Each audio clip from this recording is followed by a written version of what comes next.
बच्चों और दोस्तों, आज मैं तुम्हें एक ऐसे हीरो की कहानी सुनाने जा रहा हूं जो न सिर्फ एक अजीम सिपह सालर थे, बल्कि वो अल्लाह के रजामंद बंदे भी बन गए, जिन्हें दुनिया सैफुल्लाह यानी अल्लाह की तलवार के नाम से याद करती है। हजरत खालिद बिन वलीद आरआरएन का नाम सुनकर उस वक्त के बड़े बड़े लश्कर लराज जाया करते थे, लेकिन उनकी कहानी सिर्फ तलवार और जंग तक महदूद नहीं थी, बल्कि उस दिल के सफर की कहानी है जो अंधेरों से रोशनी तक गया। उनका बचपन कुरैश के एक मकबूल और ताकतवर खानदान में गुजरा, जहां उन्हें गुरूर, ताकत और जुंग का हुनर बचपन से सिखाया गया।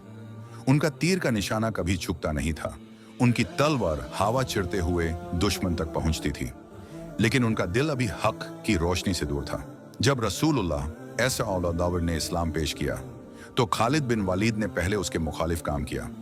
उन्होंने उहूद के मैदान में वो चालाकी दिखाई थी, जहां उनकी स्ट्रेटेजी ने मुसलमानों को तकलीफ दी, लेकिन वक्त के साथ उनका दिल बेचैन होने लगा।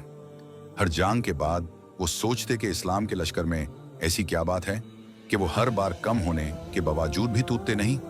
जब उनके भाई ने इस्लाम कबूल किया और जब वो देखते कि मुसलमान खुश हैं, एक नया नूर उनके ज़हन में आया।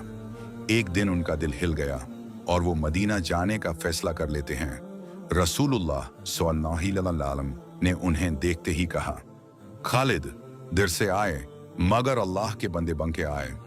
वही दिन था जब उनकी जिंदगी बदल गई।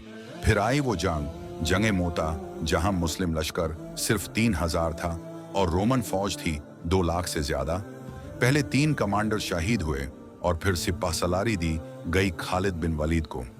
उन्होंने ऐसे चालाकी और स्ट्रेटेजी से लश्कर को संभाला कि दुश्मन को लगा के नए लश्कर आए हैं। रात के अंधेरे में उन्होंने पलटन का रुख बदला, दुश्मन को चक्कर में डाल दिया और मुसलमान लश्कर को सलामत वापस ले आए। जब यह खबर रसूलुल्लाह सल्लल्लाहु अलैहि वसल्लम को मिली तो उन्होंने कहा, खालिद अब अल्लाह की तलवार है। यह उनकी पहली फतेह थी, जहां उन्होंने जान नहीं आकल लगाई और साबित किया कि इस्लाम सिर्फ तलवार से नहीं, नियत और हिकमत से भी फातेह होता है। खालिद बिन वलीद यार आड़े की यह कहानी है हिम्मत, यकीन और तब्दीली की, एक ऐसे मर्द की जिन्होंने अपनी पूरी जिंदगी को अल्लाह के रास्ते में डाल दिया और कभी कोई जंग नहीं हारी, लेकिन जब वाफत का वक्त आया तो कहा, मैं चाहता था कि शहादत नसीब हो, लेकिन देखो एक फौज का शेर अपने बिस्तर पर मर रहा है। बच्चों, ये था वो असली हीरो जिसका जिस्म जख्मों से भरा था, लेकिन रूह सिर्फ अल्लाह के लिए जीती थी। ये थी पहली कहानी खालिद बिन वलीद की, अल्लाह की तलवार की।